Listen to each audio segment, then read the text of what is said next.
This is the TV News, the industry's only daily video report, brought to you by American Ingenuity TV. For all of your electronic marketing and creative needs, American Ingenuity TV is simply the solution. Welcome to the TVNews.TV for Friday, July 16th, and we begin with one Dustin Hoffman. Now, did you know in his near 50 years in front of the camera, he has never ever been a regular in a TV series? That is until now. Dustin Hoffman will be headlining a new series on HBO called Luck, and that's a drama that looks at the world of horse racing. Probably counting cards. He's definitely counting cards. Definitely counting cards. Not really. No. We're going to be here the entire morning with no maple syrup, right? and no toothpicks. I'm definitely not going to have my pancakes with ow. Luck goes before the cameras this fall. And this just in from our "We Didn't See That One Coming" file. Hulu has announced that their $9.99 subscription service, Hulu Plus, has had such an enthusiastic response by the public at large that Hulu is overwhelmed. Hulu says it is hard at work freeing up the backlog. No numbers were released, and it sounds encouraging, but we at the TV News, well, we'll wait for the numbers anyway. It has been some kind of year for Discovery's Deadliest Catch, and the apparent pinnacle was last Sunday night as the dynamic episode that captured the passing of Captain Phil Harris caught an all-time high 8.5 million viewers. Now this puts this installment of Deadliest Catch as all-time #3 most watched program on Discovery ever, behind Walking with Dinosaurs and Walking with Mammoth. The Sports TV News is brought to you by Dude Walker. Get the best voice, get the best price. Get Dude at DudeWalker.com. We start off with an update on the Major League Baseball All-Star Game, which was on Fox last Tuesday night. The preliminary ratings, well, they were bad enough, but unfortunately the supplemental numbers, well, they get even worse. The 7.5 national rating makes this year's All-Star Game the least viewed in TV history. Wow, what a dubious honor.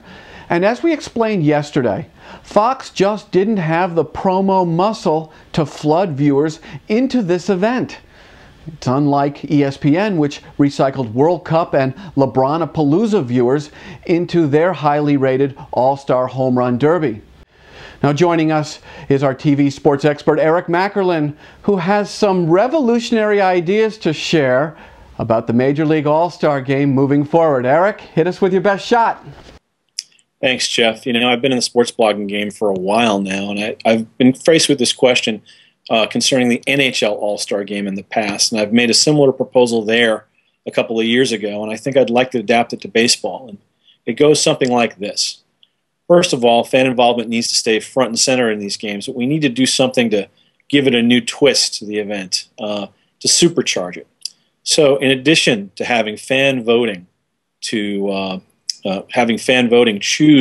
the starters in the All-Star Game, I think we need to add another pre-event to generate more publicity and more excitement going in. And this is what you do.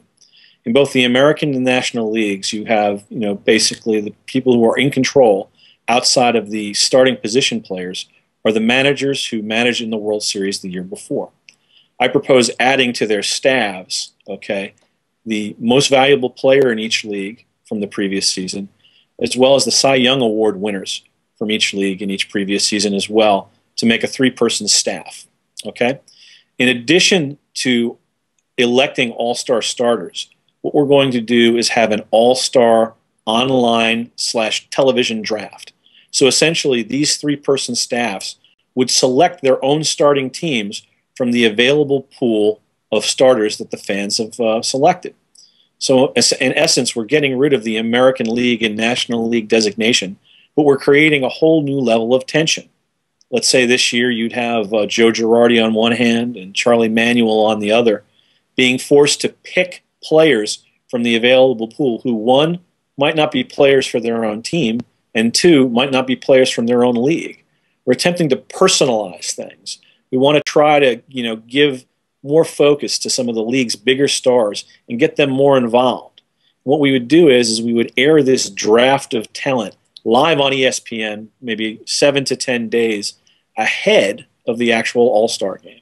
So you'll have American League and National League players on both teams, mix and match. In other words, try to make it look like an old sandlot baseball game. We'll take you on right here, right now. Come on. Right now. We plan with you, Diamond Porter. You ain't good enough to lick the dirt off our cleats. Watch it, jerk.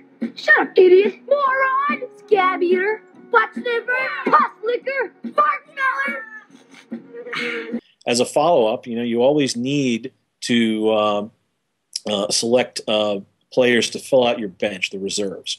So what you would do again is a couple days later, you get these 6 guys together and you do an online draft. Again, do it online. Show off everybody what's going on. And again, pick from the available players. Let these 3 individuals from each league decide who they want to pull into their own teams.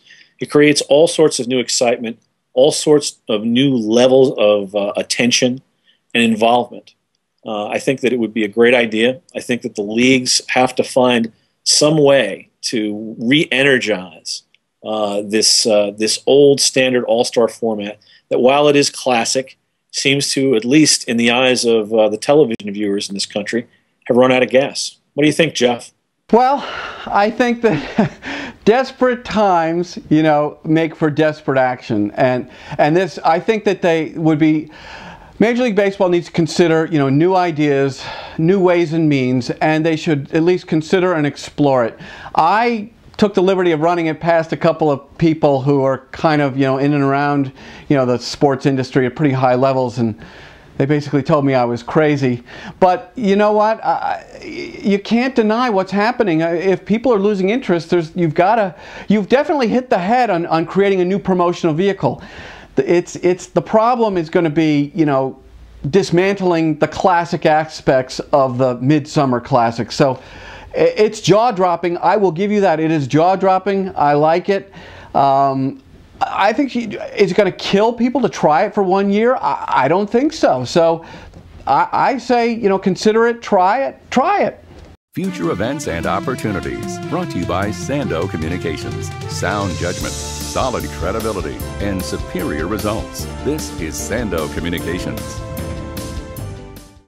The TV news is now generating about 10,000 views per month.